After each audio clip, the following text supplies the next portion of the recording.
যে ভাষার জন্য যে সংগ্রাম, সেই সংগ্রামে তিনি ছিলেন এবং এটা বিশ্বাস করতেন। কিন্তু ভাষা সংগ্রামকে তিনি আরও উন্নত পর্যায়ে নিয়ে যেতে চেয়েছেন। সেটা হচ্ছে যে তিনি এই সংগ্রামের মধ্য দিয়ে সমাজে একটা বৈপ্লবিক পরিবর্তন আনতে চেয়েছেন।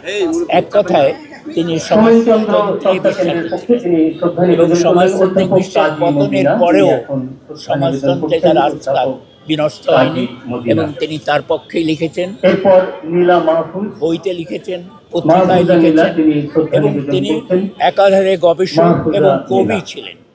তার কবিতার বই বেরিয়েছে নির্বাচিত নায়ক, সেইটা খুব তাৎপর্যপূর্ণ শিরোনাম যে তিনি নির্বাসিত জীবনী প্রায় যাপন করেছেন, এই অর্থে যে তার পরিচিতি ব্যাপক ছিল না, কিন্তু তিনি ওই নায়কের ভূমিকায় ছিলেন। এবং আমাদের দেশে যেটা হয়, দুর্বৃত্তরাই নায়ক হয়, নায়কদেরকে চেনা যায় না, সেইটা তার ক্ষেত্রেও অনেকটা ঘটেছে। তিনি তার জীবন অনেক বড় সত্য তার মৃত্যুর চাইতে, তিনি যে ছিলেন এইটাই বড় কথা। তিনি যা চলে গেছেন অপূরণীয় ক্ষতি বটে, কিন্তু ওই যে তিনি ছিলেন সেই থাকাটা আমাদের জন্য আরো বড় একটা ঘটনা। আপনার প্রিয় কাপড়ের যত্নে এলো এনজাইম সমৃদ্ধ Arik silver wash detergent powder, 500 গ্রাম মাত্র 70 টাকা। প্রিমার্ক। আমরা তার প্রতি কৃতজ্ঞ থাকব এবং তিনি আমাদের যে চলমান মুক্তির সংগ্রাম, সেই সংগ্রামে থাকবেন, দৃষ্টান্ত হিসেবে থাকবেন, অনুপ্রেরণা হিসেবে থাকবেন এবং কাজের মধ্যে দিয়ে থাকবেন। তার প্রতি আমাদের গভীর শ্রদ্ধা। ব্যক্তিগতভাবে তিনি আমার সাথে আমি তার খুবই অনুরাগী ছিলাম।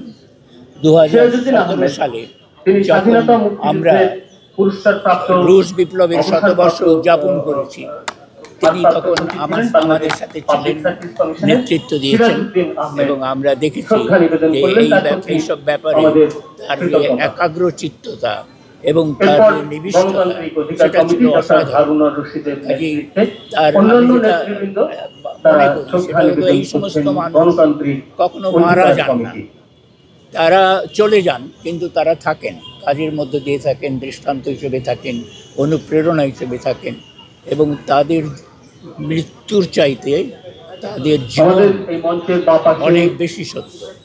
তারা যে ছিলেন অনেক বেশি সত্য। তিনি চলে গেলেন এইটার চাইতে, চলে যাওয়াটা অনিবার্য ছিল, তার উপস্থিতি থাকবে, একটা সত্য আমাদের।